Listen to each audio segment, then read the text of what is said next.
Welcome to the AI Hustle Podcast, the podcast where we break down the latest in AI news, tools, and interview experts helping you hustle and do more using AI.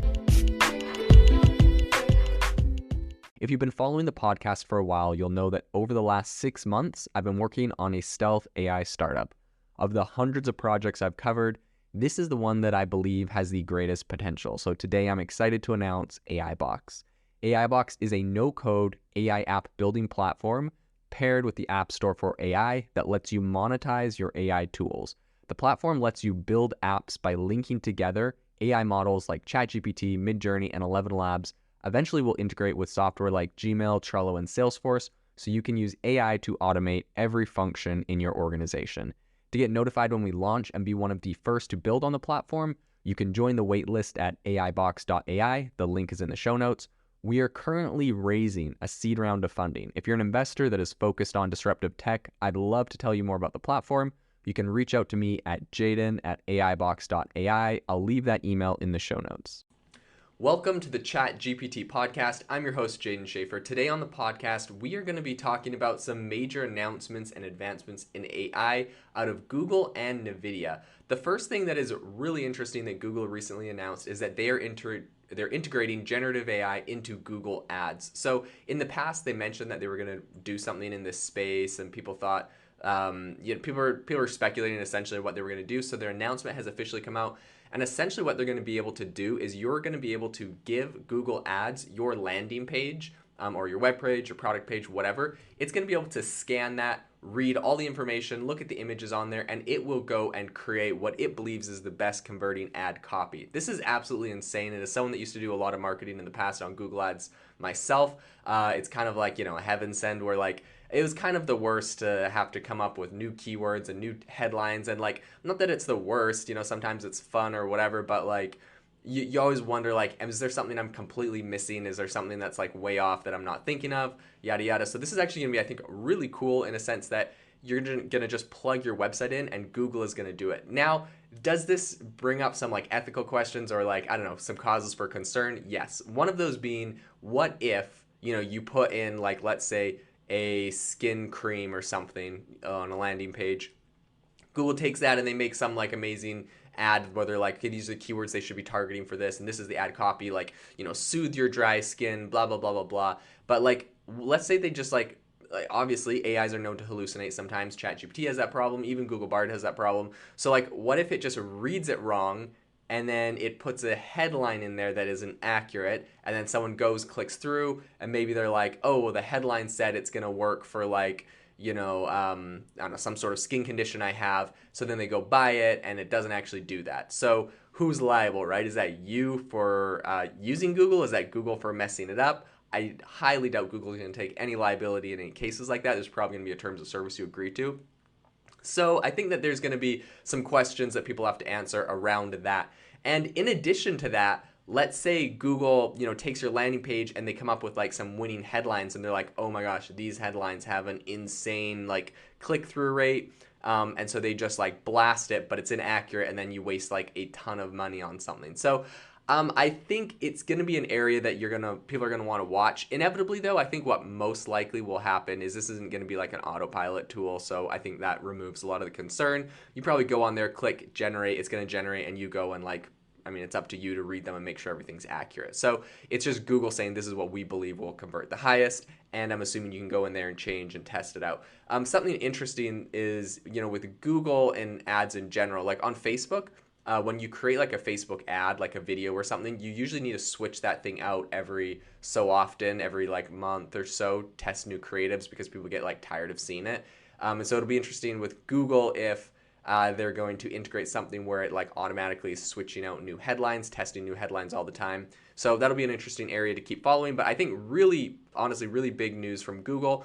And this is going to go straight into the fact that they're now integrating generative AI into their search results. So they're going to have AI-generated search results mixed with AI-generated ads sending people places. I think you'll get a higher conversion rate on these click-through. It may become more competitive. It's going to be interesting to see what happens with the landscape if businesses end up paying more, which is, of course, Google's goal, or if, perhaps people that are leveraging these tools are going to consolidate more users, so certain companies will just get bigger essentially.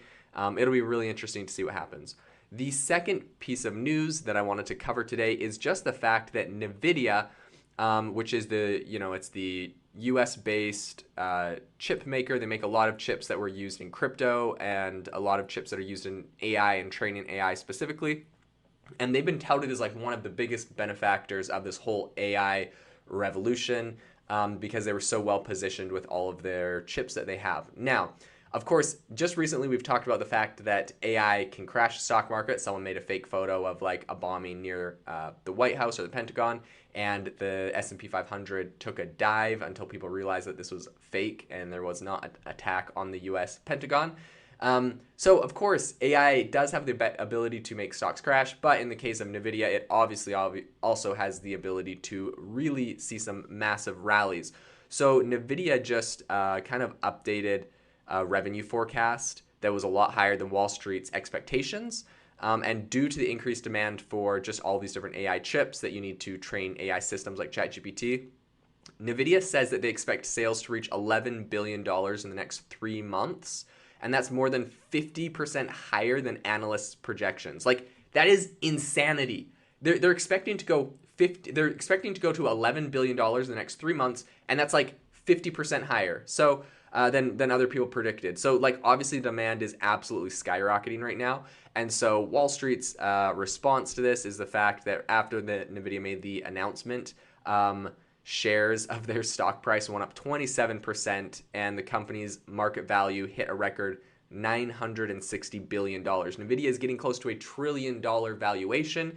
This is, a very significant company, very big company. They've been making some really big moves for quite a while now. But honestly, if you look over the course of the last 5 years, Nvidia is kind of one that really has come from the sidelines and really, really exploded. They leveraged the whole crypto. They're one of the few companies that really leverage the crypto boom, and then when crypto is having its crypto winter and kind of stalling right now, you'd expect Nvidia to perhaps slow down, but with AI coming right next, it just continued and accelerated, if anything, to be honest. So I think essentially just more people using AI for cloud computing, for enterprise sectors, and then just sales in data centers and everything else that's going on right now. Nvidia is seeing some really massive benefits out of all of this. And so I think it's going to be a company that's going to continue to benefit in a very large way from all of this.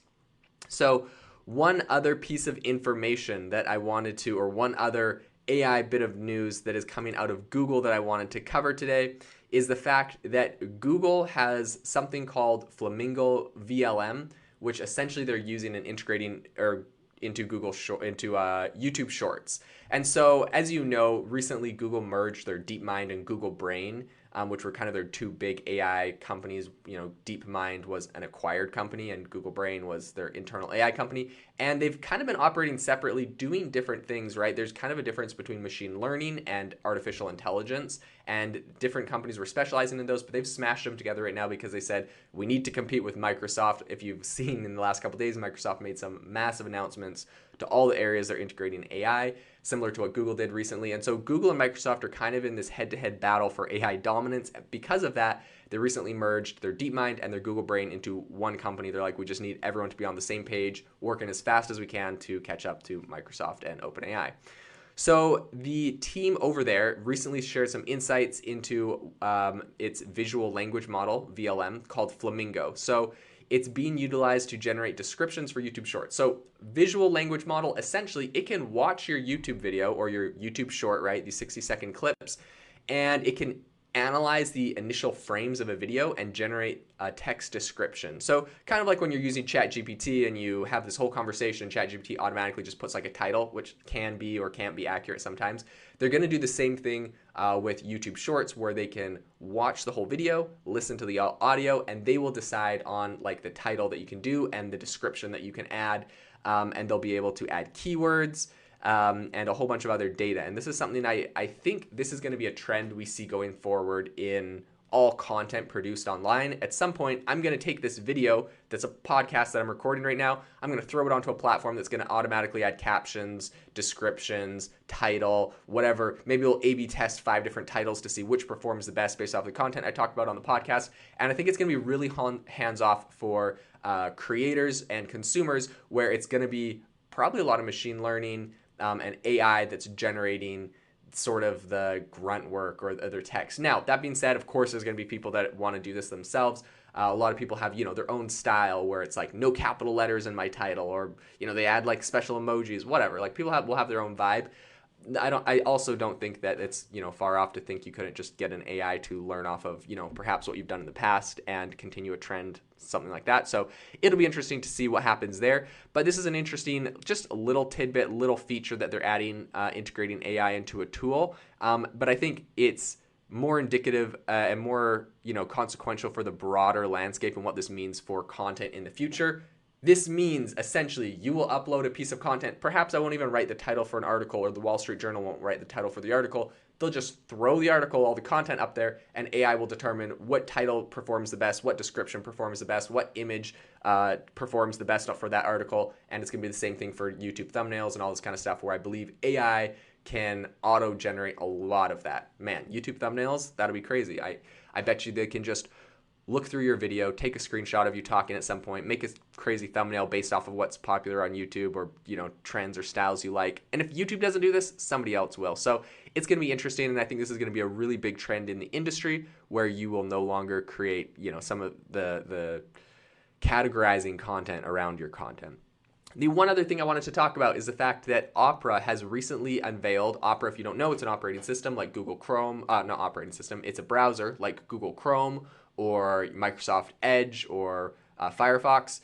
And they have recently unveiled Aria, which is an AI browser sidebar. So essentially, this is going to be a side panel powered by OpenAI's ChatGPT.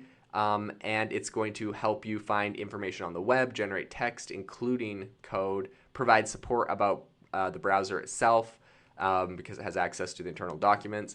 And I think maybe most importantly is the fact that it is constantly fed new information, meaning there's not going to be a limit on the 2021 message that ChatGPT classically gives you, which is something like, are you looking, you're like, blah, blah, blah, we're not trained on any content past 2021. I wonder when they're going to just get rid of that. They're already integrating Microsoft Bing search into the free tier. So at what point do they just stop saying we're not trained on that data and just say we're live trained every day on everything everyone's searching for?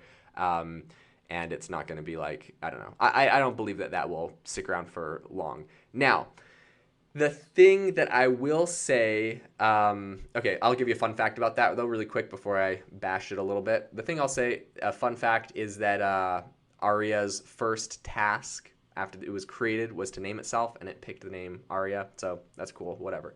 Okay, the thing I don't think is that important is, it has 3 main things it does. Provide support about the browser itself. Whatever, I guess Google could do that. Anyone could do that. Search engines could do that. Okay, generate text, including code. Okay, so it sounds just like a direct API to ChatGPT. Not sure what the value add there is. And then find information on the web. I honestly don't get what this thing does that Bing or Google or even Brave, like Brave has its own search engine, and before Google Bard came out, Brave was having like a chunk of AI written text at the top. Anyways, this is just integrated into OpenAI, so I don't see what this is ever going to give you that you couldn't just go get there. But in any case, whatever. I guess maybe there's a group of people that uses Opera. Shout out to all the Opera users out there. I personally never got into it. I got into Brave, never got into Opera.